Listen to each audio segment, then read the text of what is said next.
Hey, checking in with The Blade itself by Joe Abercrombie. This is tracks 13 to 22, and the full 22 I actually just finished as I arrived home on my bike. Um, so, okay, and now you see, now you get in that fuzzy region of what did I talk about and what have I not talked about yet.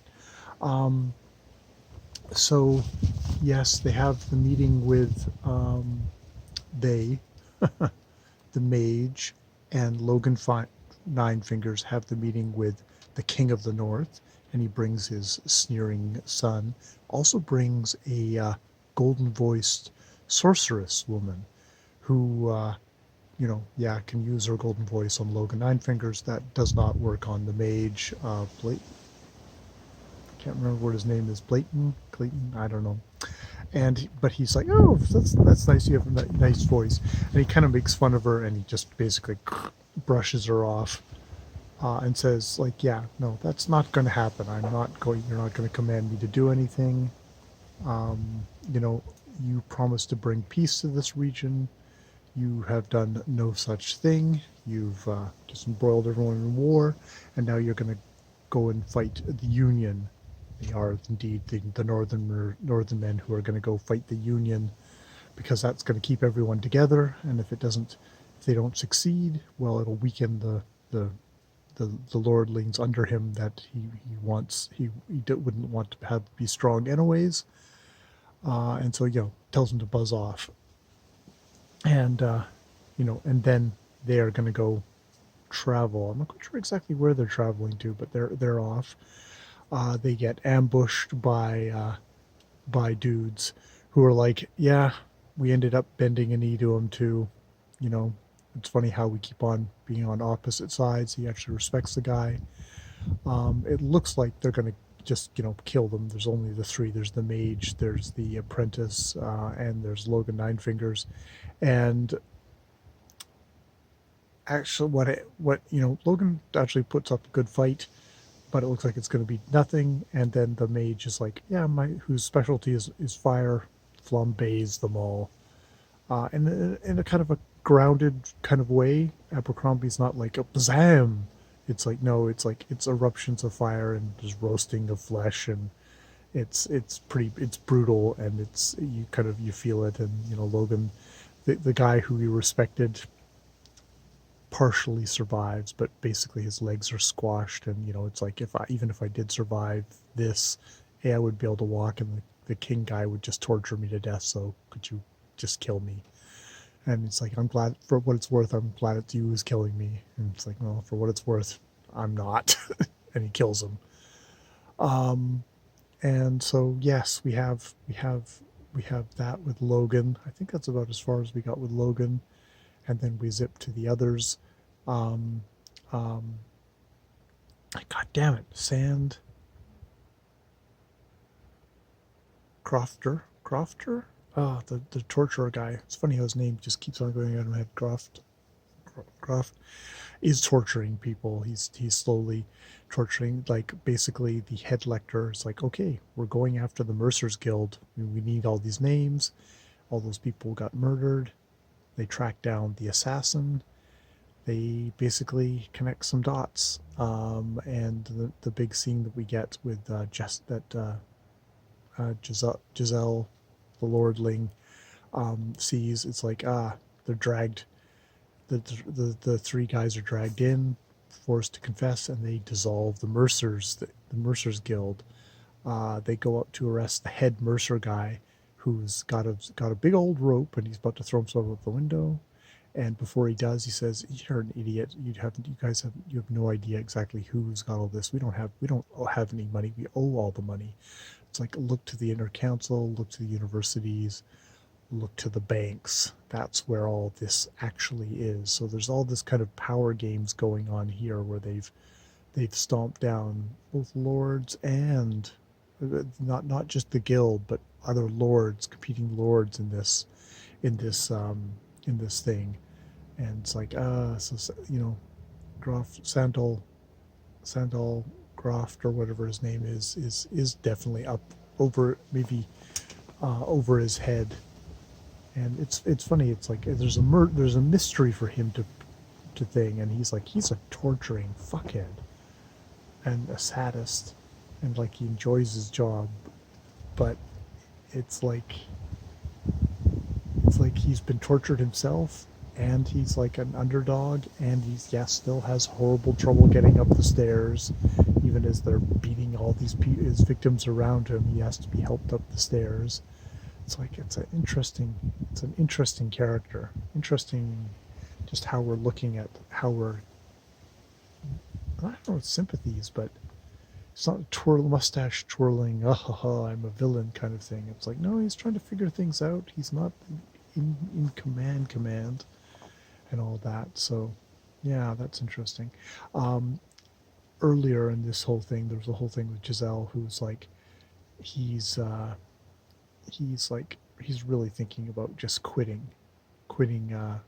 the fencing. It's like this is too hard. I'm not getting anywhere, and do I really want it anyways? I'm the spoiled rich boy. He goes to see Eris, daughter, sister of West, and she's slightly drunk, and says, "Of course you're gonna quit because you're basically a spoiled rich boy who's like fresh off his mother's teat and really gives him a thing." And she's just like, "Rrr." And he's like, "Fuck you," and he's turns to the door to leave, and West is there, and it's like, "What's going on?" It's like, "Nothing's going on." He just storms out. It's like, "What the fuck was that about?" To years is West, and then he's like, "Yeah, I'm probably gonna quit. I'm gonna quit." And instead of, oh, did that happen before? Or no, no, no, that one happened after. The one that happened before was when he was talking to Sandal Groff, who'd been who'd been encouraged by his old fencing master to go talk to Giselle. The first time that the fencing master had ever, Lord or whatever, had ever actually talked to him after he had gotten maimed. He was like his star pupil, but the second um, he'd come back broken and twisted and tortured and toothless. It's like, yeah, or half toothed. It's like they never talk to him again. But it's like, "Oh, could you do this favor for me?" It's like, "Yeah, fuck you." And so he does, though. He does. He goes to talk to him. But he goes to talk to him and says, like, "Oh, why are you actually doing this? You're doing this for selfish reasons," like when he cuts through it all. And in some ways, his talk is the talk that dispirits him. It's like, "Oh, I'm going to quit." Then he goes to then he goes to Eris and says, like, "Oh, I'm thinking about quitting." And she really lays into him and just calls him a spoiled baby. And that actually motivates him, so that when we see him next doing the training, he's beating West. He's gotten the fire under him necessary to do it.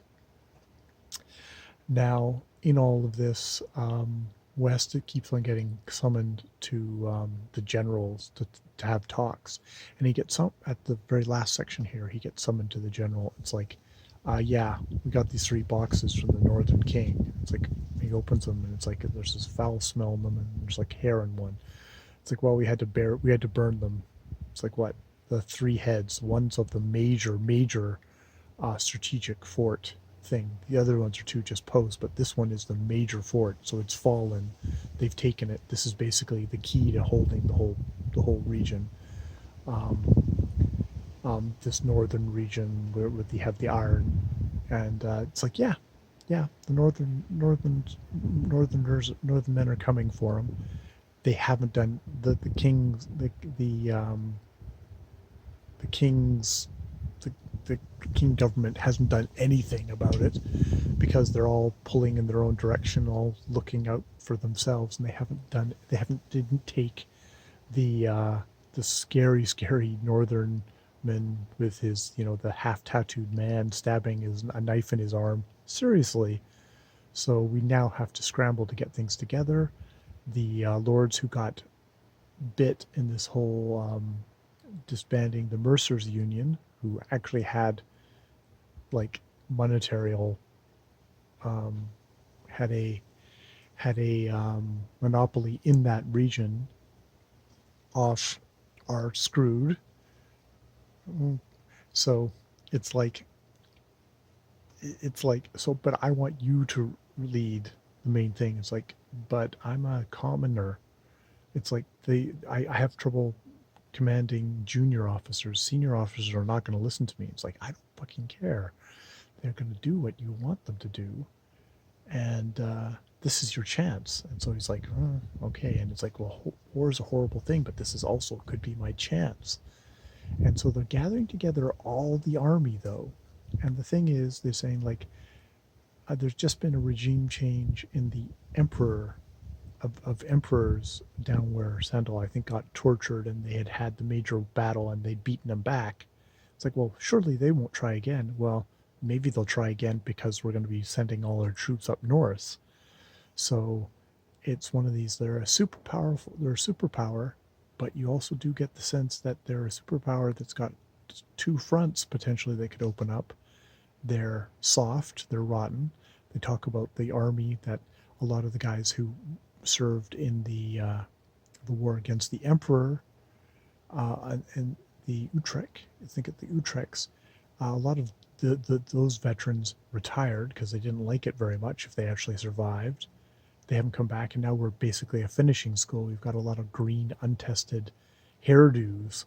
We've got a prince who wants to enlist, and he's basically super undisciplined. He likes to try and come on, sexually assault servant girls.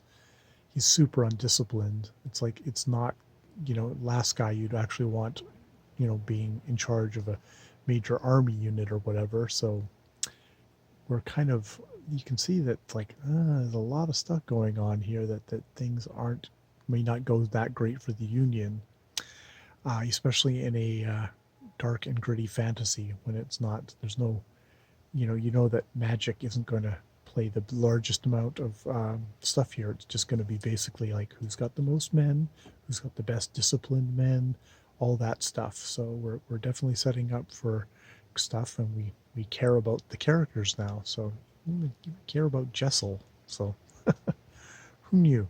All right, I will leave it there.